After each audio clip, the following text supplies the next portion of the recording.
Let me tell you something. This high school football season is flying by. Already, week 7, we're 3-4 weeks away from the playoffs kicking off.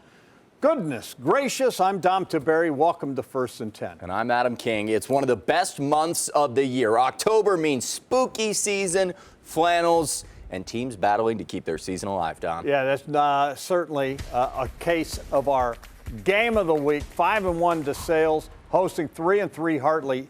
This has turned into a big-time rivalry game, folks. The two teams always hard-hitting, and two of the heavyweights in the game getting together. It was a great night for football, fabulous night for football. We'll pick it up in the second quarter. No score. DeSales gets on the board first. Check out Jonathan Brown. Breaks free, running hard, 52 yards for the touchdown. Stallions led 7-0. Hartley will answer. Matt Galen. He goes up the gut. Touchdown, the extra point no good. Stallions led 7-6 just before halftime. Hartley's knocking on the door, but it ends here. Dax Middleton, that is a huge interception, kills the drive. DeSales. Adam goes on to win 14-6. All right, they are one of the best teams in the whole state. Olentangy Orange making the trip to Coffman. I don't know what was said in that halftime locker room for the Pioneers, but it must have reached Remember the Titans level. Down 13-7 in the third. Levi Davis, he didn't plan on the spin move. They grab the jersey and he'll use it just the same. There goes Davis. The QB keeper puts the Pioneers up 14-7. You watched him run. Now watch him throw. Meet Jake from Olentangy. Jake Luling, he's going to keep his toes in bounds, and Olentangy is going to go up 2 scores, and they aren't done. All of this in the third quarter. They're the Pioneers, and that's why Luke Fickle is charting his own path for 6. Coffman, they did close the gap, but not enough. Orange wins 27-20. All right, right now it is time to check in with the third member of our team, and she is a star. Yes, our Nicole Sheeran joins us with 2 more games from Under the Lights.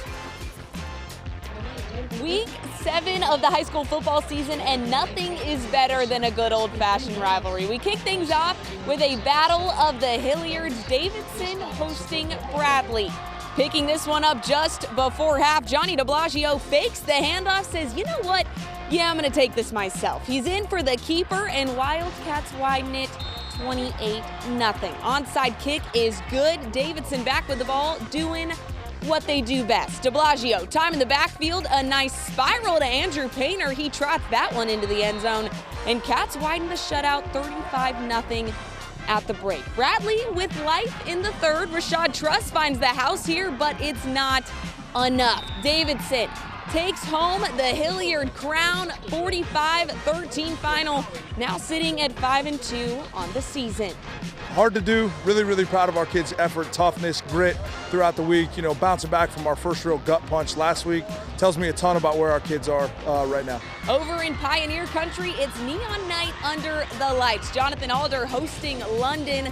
And, well, yeah, there's a reason these guys are undefeated. First snap of the game, Chris Mason fakes out the defense and the camera, but it's DeQuan Parks riding solo. It's 19 and no one else. London hot off the press to make it 7-0. But Parks, he's not the only one turning on the Jets. Next London possession here, June Turner with a spin move, and off he goes. A foot race straight in for another 6 to widen it 14-0 in the first.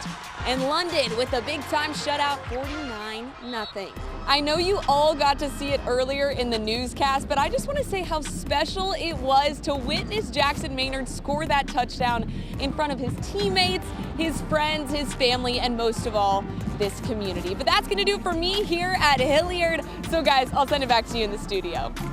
Thanks so much, Nicole. It was truly a great moment. All right, circle this one as a top matchup of the season. UA hasn't lost since week 1. Liberty's only loss came by 1 point. 2 of the top teams in the state. The Bears get the home field nod, but it's Liberty with the quick start. Already up 7-0. The Golden Bears trying to keep the play alive. Tyler Thornton, he has other ideas. It's TT with a pick. He's taken this one a little close to the end zone there. Shout out to Kyle Cox, though. He didn't let that pick bother him. comes right back down and ties this thing up 7-7, finds Jake Seltzer, and when you score a TD like that, you've got to go to the secret handshake, although it's not really secret anymore. Dom and I have a secret handshake, don't we, Dom? Yes, we do. Liberty has an answer. Andrew Leonard finds Christian Moulton. He had 3 touchdowns tonight, hot like lava. We're jumping to the fourth quarter now. UA down 28-23. 54 seconds left. They go to Alex Diller, and he would not be stopped. That big pile moving into the end zone, that is the game-winning touchdown. UA wins 31-28 over Liberty. All right, next up, we're going to head to the City League. Those Tigers of East hosting the Braves of Whetstone. Whetstone 1-5 on the year. East 5-1 on the year. Looking to keep it going first quarter. East up 8-0, wanting more. Quarterback Aaron Britford. He looked to be sacked. This is Houdini. What is going on? David Copperfield, he escaped, and he takes it in for a touchdown. Try for 2 was good. 16-0. Later in the game, the Braves punting, and East Darnell Kellum takes off on a rocket ship, and he's gone. Brings it back for the touchdown. East rolls 43-14.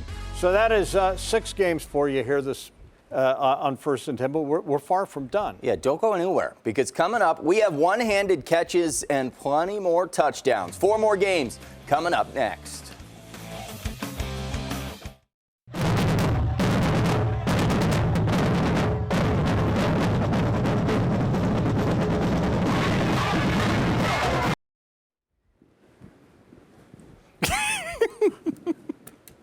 It's phenomenal.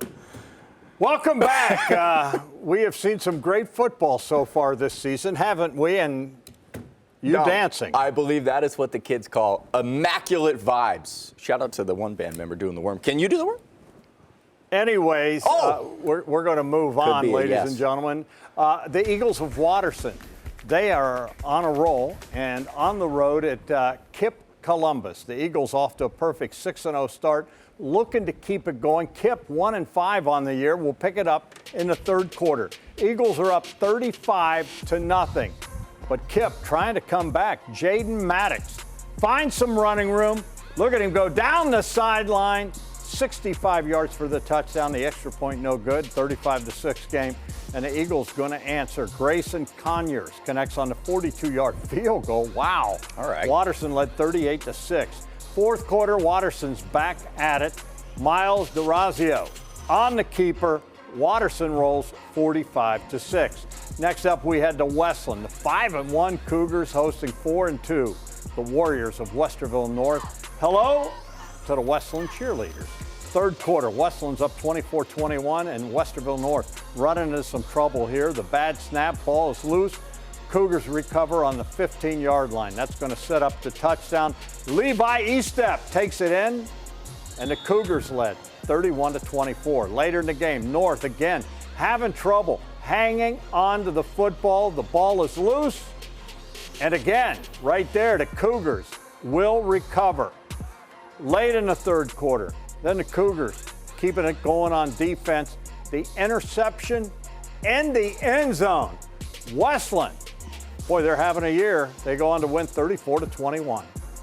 Wow, what a season for Westland. You know, I think it was Rocky who said it's not about how hard you hit, but about how hard you can get hit and keep moving forward. Well, Grove City took their first hit last week, losing their first game of the season, trying to bounce back against Westerville Central. And here come the Dogs. Grove City wasting all of 30 seconds before their first touchdown. It's Carson Welsh to Parker Toadvine. A 55-yard touchdown. Dom, you want to do it? Yes. The worm? You want me to do the worm? 55. How would Central's defense respond? Fourth down, they're getting off the field. The Warhawks, a big fan of that tonight because screen pass by Grove City.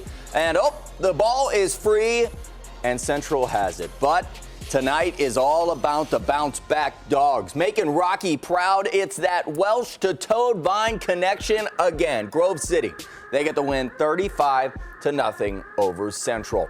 Let's go to the Fortress. Reedy hosting Whitehall. We have a dog on the sidelines. 10 out of 10, good boy. That's a dog. That is a dog. It's Anthony Campbell getting things started for Reedy, and that is good. How does the dog feel? He approves. That's a dog. The Rams can do the same. They score here. Jason Stafford punches it in. No dog here. But as these fans show you, a lot of excitement tonight for Reedy. And how about the one-handed catch here to finish things off? Henry Larger, what a play. Bishop Reedy, a 42-6 win over Whitehall. I think the fans at home would like to see you dance again. I think that was great. I think it really, stick around for the second block every week. You might just get it. Yes. Anyway, that's going to put a wrap on Week 7 of First and 10.